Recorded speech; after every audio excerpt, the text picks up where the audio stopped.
Aloha everybody, and welcome to part 7 of Sonic Unleashed. So in the last part, we saved Professor Pickle from the clutches of Dr. Eggman, and he explained to us that the monster in the core of the Earth that Eggman awakened is known as Dark Gaia, and Dark Gaia apparently comes out every so millennia to destroy all life as we know it. That's always fun!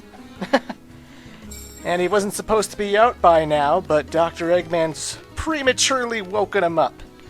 So it looks like it's up to Sonic to try and fix the planet back together before Dark Gaia realizes what's up and kills all life as we know it. And at this point, Spagonia should finally open up. These alleyways tend to get blocked off when you first arrive in the city.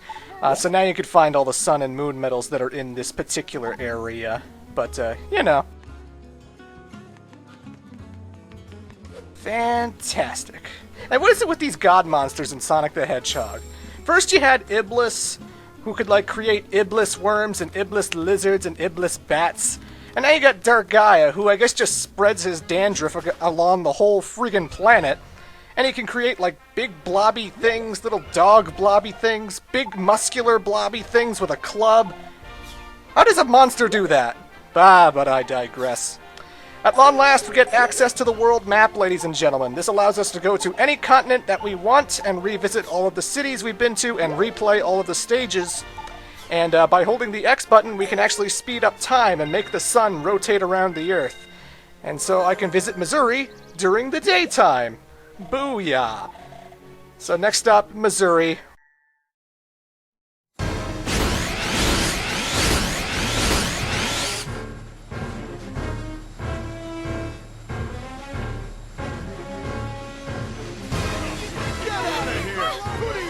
Who are you?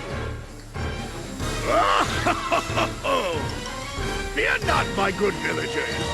If you all behave, I won't have to do anything nasty. All you need to do is tell me where the Temple of Gaia is. We're not telling you anything!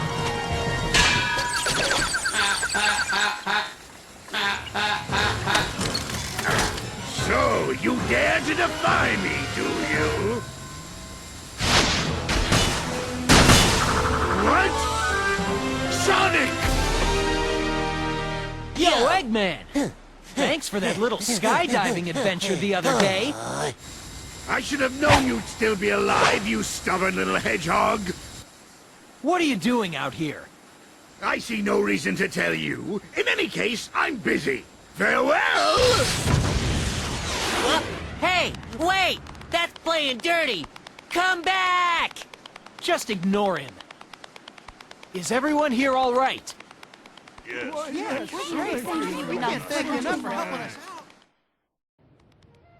Oh, Dr. Eggman. The music piece that was playing during that cutscene was actually in a previous game. I didn't do a full playthrough of Sonic 06 because it's god-awful.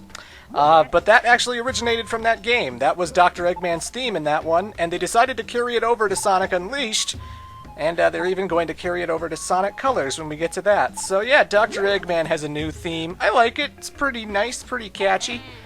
And yeah. He also had a new assistant in his Eggmobile, this little orb-shaped robot called Orbot. Although when this game came out, he wasn't actually called Orbot.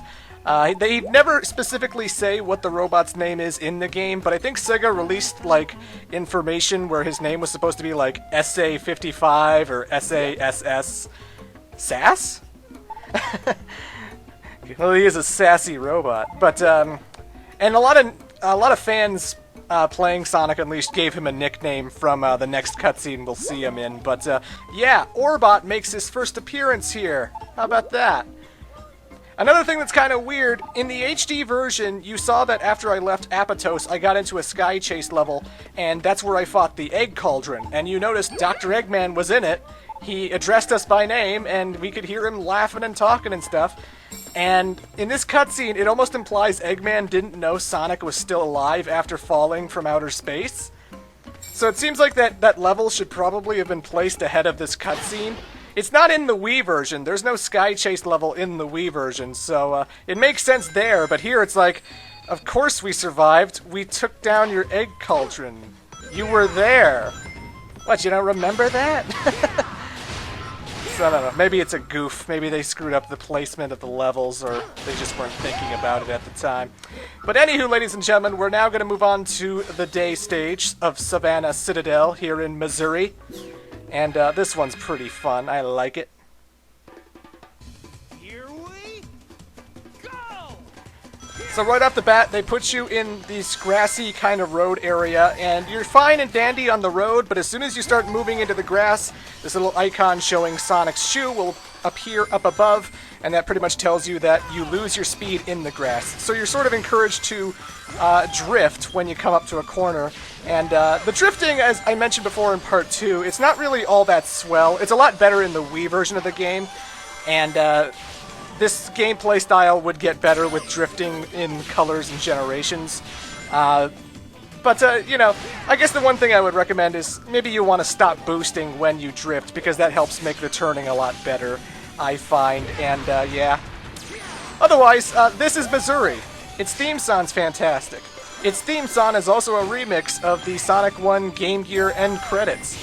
So that's pretty cool. Look it up, kids. Look up my playthrough of Sonic 1 Game Gear. I don't know if you'll hear the music. I don't know how well I balanced the audio and stuff. But anywho... Oh, the daytime stages are so good. I know people like to complain about linearity with these levels. First off, I never see linearity in video games to be automatically a problem. Maybe with an RPG or something. But even still, these people clearly don't remember Empire City, Adabat. They don't remember Shamar and all these other levels where there's tons of alternate paths and tons of ways to replay a level and have a different experience, you know. Like, just earlier in this level, in fact, there was a switch we ran into with a question mark, and if you hold the A button, it shoots you upwards and takes you to a background loop-de-loop. And if you push the X button, it shoots you forward and makes you go down the path you were already currently going on. We're going to be coming up to a tree, and there's all kinds of spots you can go by, like, wall jumping and stuff, and I just think there's... The people who complain about linearity, it's not always a big problem, you know? I admit Apatos was pretty linear. I admit that the upcoming level, Halaska, is not all that open-ended, but still, you gotta appreciate the good levels when they are there, and it's a thrill ride. I like playing this stuff. I wouldn't have replayed the Apatos demo level over and over and over and over again if it weren't satisfying to play.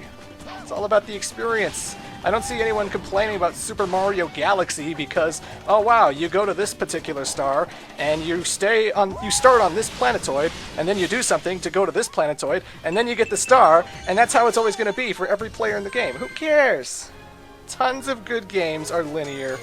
It's all about the excitement and the thrill and how you play the game. And I think this one's very fast-paced, very satisfying. Anywho, boss time.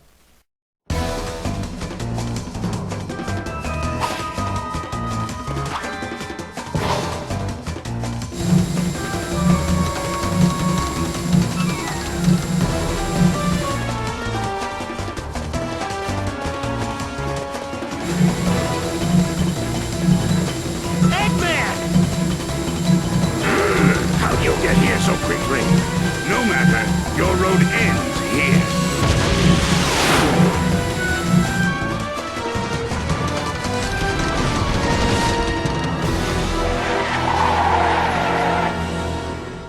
Behold, my new power! Egg Beetle, go!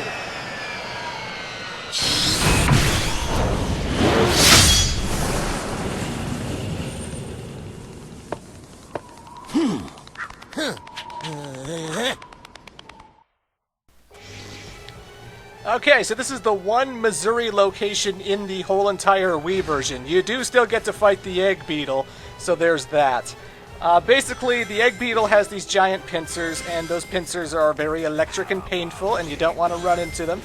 But he does open them up after he releases his shields, and when he does, that's your chance to boost into him, and try boosting into him even more as soon as he starts bouncing along the road, so you can, you know, keep bouncing into him and keep draining his health. Every boss in Sonic Unleashed, at least daytime stage-wise, are the kind of bosses you would see in Sonic Advance 2, where they're all kind of running away from you, And so you're going to be using the sidestep option a lot to dodge certain projectiles, certain like rolling boxes and missiles and whatnot.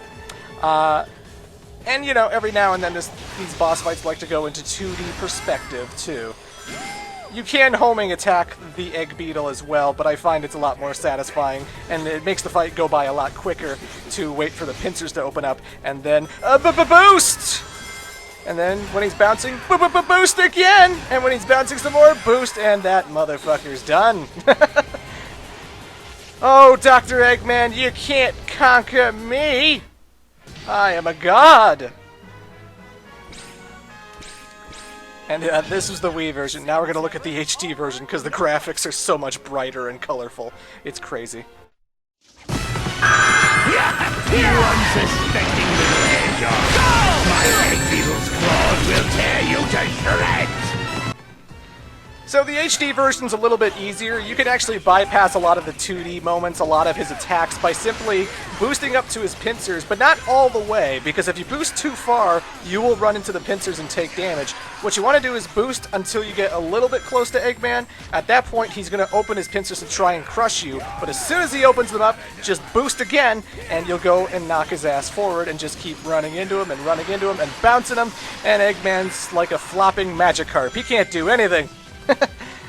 Your splash is ineffective, Eggman. I love every time you bounce into Eggman in this boss fight, because, like, as soon as he gets up, he always goes, "Your manners are as bad as ever!" It's like, I'm sorry, Dr. Eggman. I didn't realize Sonic had manners. And this is a circular area. It's always going to keep looping over and over and over again. Ha! Same as ever. All bark and no bite.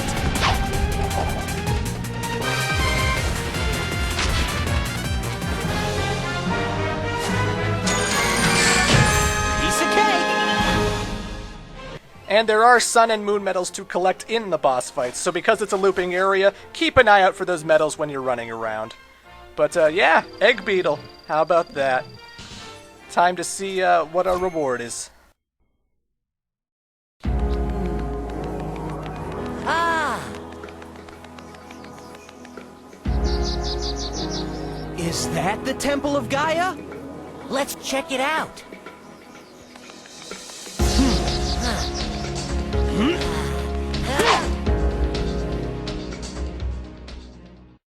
Whoa, awesome! What is this place?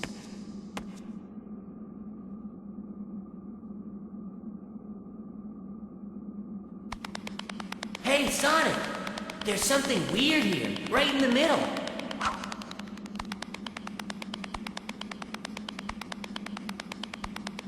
Hey, what's this hole? Wait! There could be some kind of... Whoa! Hey!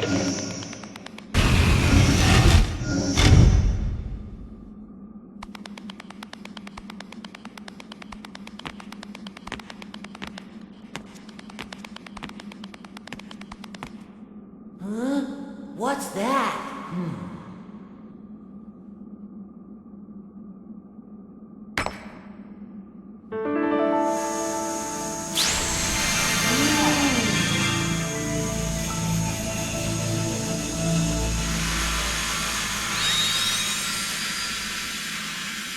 Wahoo! The emeralds come back to life! This was the Temple of Gaia! That's gotta be why Eggman was so keen on taking the place over! Here we go again!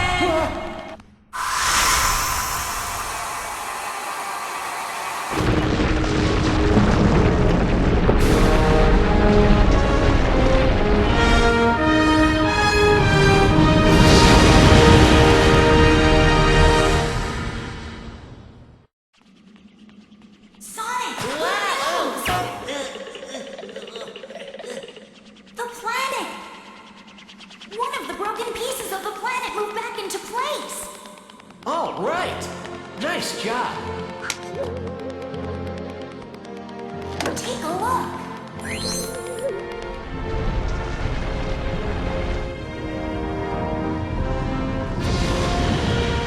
Sweet! At this rate, you'll have the whole world planet-sized jigsaw puzzle? Sounds like a great excuse to see the world.